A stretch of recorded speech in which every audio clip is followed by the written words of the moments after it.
রান্না করতে করতে ভাবছিলাম যেন একটা জিনিস, যে একটা জায়গায় পড়েছি যে সন্তানের বাবা মা থাকে না, সেই সন্তানের হয়তো ভগবানের তাকে রাখাটাই উচিত না।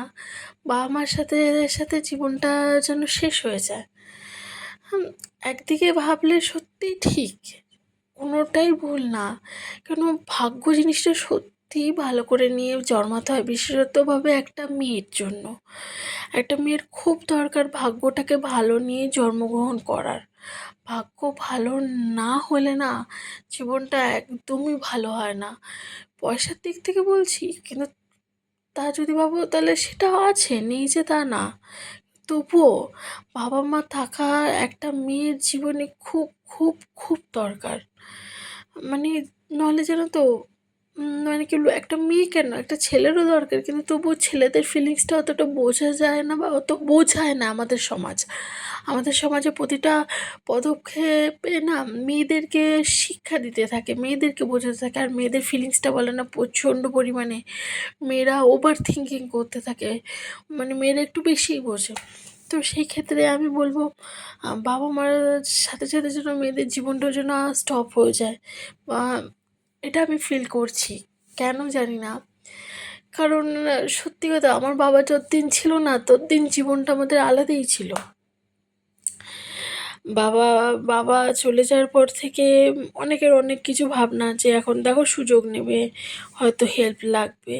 সবসময় আর্থিক হেল্প দরকার পড়ে না, মেন্টাল হেলথটা সবচেয়ে বড়। মেন্টাল হেলথ কাউকে পেলে না, কারোর থেকে সাপোর্ট পেলে না জীবনে না অনেকটা সাপোর্ট চলে। কেন, তখন আমরা একটা আওতার মধ্যে থাকি না, যে একটা সাপোর্টের মধ্যে বাবা আছে, এটা ওটা সেটা।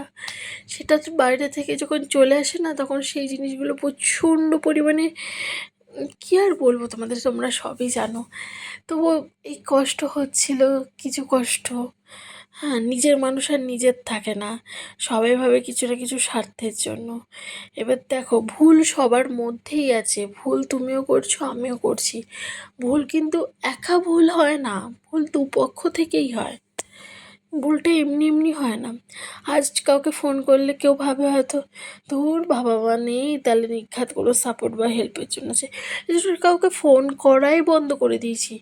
থাক না, সে যদি আমাকে সত্যি নিজের আপন হয়, আমি ফোন করলে সে আমাকে পাত্তা দেবে, নাহলে আমাকে পাত্তা দেবে না, তাহলে সে আপন নয়। আমার কাছে এই ফিলিংস। সে কী ভাবুক না ভাবুক জানি না, সে যদি আপন সত্যি আমার হয়ে থাকে, সে আমার পরিস্থিতিটা আমাকে অবশ্যই বুঝবে, আমার জন্য অবশ্যই ভাববে। নাহলে সে আমার আপন একদমই নয়। আমি তাকে ফোন করি না, তার সাথে সে হ্যাঁ খোঁজ রাখি না। আরে তুমি কী করে জানলে আমি তোমার খোঁজ রাখছি না? তোমাকে ফোন করেই তোমার ব্যাপারে জেনে আমি তোমার খোঁজ রাখলাম? সেটা কখনোই না। তোমাকেও বুঝতে হবে, যখন তুমি আমার থেকে আশা করছো, তোমাকেও বুঝতে হবে তুমি আমাকে কোন পরিস্থিতিতে ঢেলে দিয়েছো বা রেখেছো, আমি কি পরিস্থিতিতে আছি। আদৌ আমি ফোন করলেই তোমাদেরকে খোঁজ নিলেই খোঁজ নেওয়া হলো বা কিছু হলো, এমনটা নয়। তো এটাই ফিলিংস মনে হচ্ছিলো, তাই তোমাদেরকে একটু শেয়ার করলাম। তো আজকে আমার রান্নাটা একদম অকওয়ার্ড রান্না, পনিরের সাথে ঘ্যাটকোল বা কি খারকোল যাই বলো, যায় না, তবু আমাদের অনেক দিন পর খাওয়া, তাই। আর আমার মেয়ের জন্য আলু ভাজা, ব্যাস এইটুকুনি আজকে শনিবারের রান্না। টাটা।